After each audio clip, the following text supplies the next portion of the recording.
सारे पल पल स्मरणीय विश्व अनंत ब्रह्मांड के जीव के उद्धारकर्ता बंदी छोड़ सके कबीर साहिब इस 2 दिवसीय सज्ञान महायज्ञ के अध्यक्ष में गोरा हजूर और श्री कबीर के शब्द को दूर दूर तक पहुंचाने वाले मंचस्थ वंदनीय संत महात्मागण इस महल की पावन धरती पर विराजित सभी श्रद्धालु सज्जन वृंद अब सबों की शरणों में सदा नमस्कार प्रणाम धन्यवाद सलाम साहेब सज्जनों, बड़ी देर से हम लोग इस सत्संग सज्ञान यज्ञ में डुबकी लगाते आ रहे हैं। कुछ देर पहले हम लोग भजन में सुन रहे थे गजा धर्म साहब से दुनिया जल विच मत पियास। जितने भी शब्द हैं भजन हैं सब में उपदेश भरा हुआ है। उस पर विचार करके साहब कहते हैं सबके पल्ले लाल हैं, सब है साहूकार, खोली गठरिया देखे नहीं ऐसो निपट गमार। सबके पल्ले लाल है। इस प्रकृति में भी इस संसार में भी एक बहुत कीमती पदार्थ है लाल। इतनी बाहरी दुनिया के लाल बहुत कीमती होता है, जिसके बारे में कहा गया है अधिक संख्या में लाल नहीं मिल सकता है। सिंहन के नहीं ले है, हंसन की नहीं पात, लालन की नहीं बोरिया, साधु न चले जमा। ये चारों जो शब्द है, चारों शब्द बहुत ही बहुमूल्य है। सिंह झुंड में नहीं पाया जाता, सिंहन के नहीं ले है।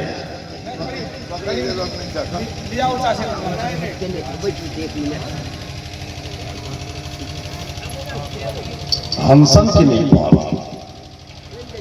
दूध में भी असली को ग्रहण करने वाला, पानी को छोड़ देने वाला, ये जो वास्तविक हंस है उनकी भी बहुत आयत संख्या नहीं होती है, क्योंकि पंक्ति नहीं होती है।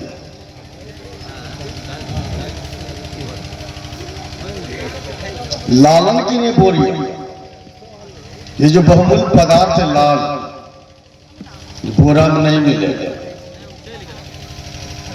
उसी तरह साधु न चले जमात, साधु की जमात नहीं होती, बिरले होते साधु।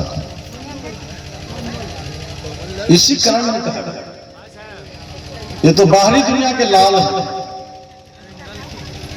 जिन अधिक संख्या में नहीं पाई जाती।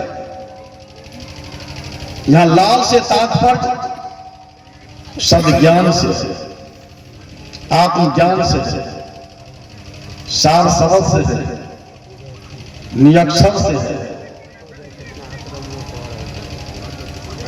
जो सबके पल्ले में है लेकिन पता नहीं है। इसी पता को बताने के लिए सत्संग की आवश्यकता पड़ती है, गुरु की आवश्यकता पड़ती है। जो सबके पल्ले में है, पास में है, कंगाल बना हुआ है, गमार बना हुआ है, इसलिए दर दर की ठोकरें खा रहा है। जैसे मृगा के नाभि में कस्तूरी रहती है, बड़ी सुगंधित और कीमती वस्तु होती है, मृगा की नाभि में रहती है।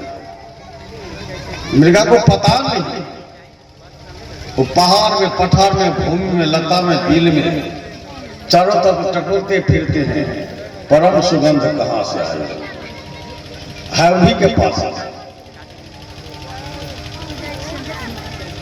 इसी तरह आप सुने होंगे, पानी में मीन प्यासी में सुन सुनाओ हासी।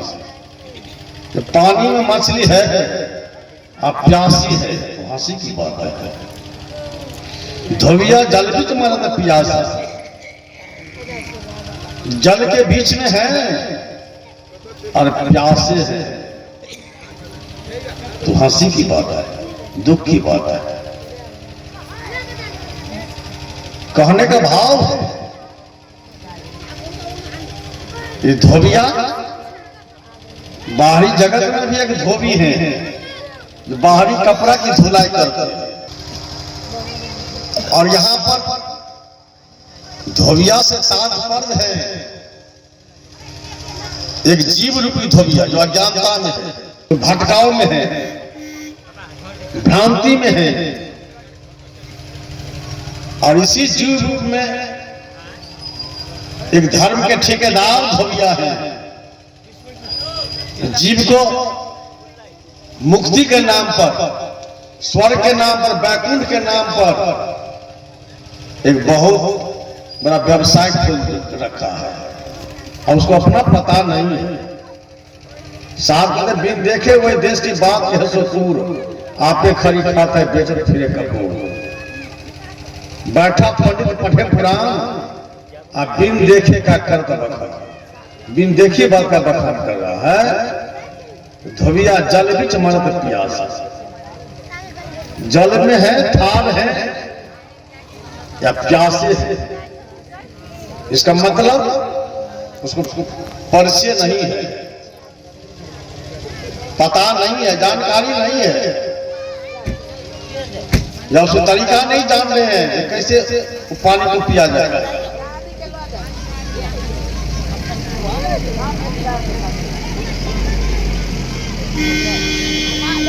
आगे खुलासा किया गया,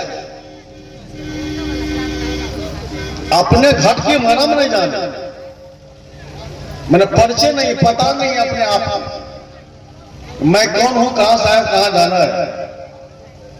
कर धोबियन की आशा, दूसरे की आशा पर, दूसरे के भरोसे पर है, अपने आप का अता पता नहीं है, इसलिए भटकाव में पड़ा हुआ है। फिर आगे की कड़ी में सुना, क्षण में धोबिया रोवे धोवे, क्षण में उदासा। कोई अनुकूल परिस्थिति आ गई, लाभ का सौदा मिल गया, हंसी रहा, रुपया खो गया, अपनी मानने वाली वस्तु खो गई, तो मुंह लटक गया, उदासी आ गई। ऐसा क्यों? आए बांधे कर्म का रस, आपे बांधे कर्म का रस, कर्म की रसरी में, कर्म के रेख में बांधा हुआ, आप गले का फांसा। इसलिए ऐसी नौबतें आती रहती है, क्षण में रोना धोना, उदास होना, हंसी, यह सारा व्यापार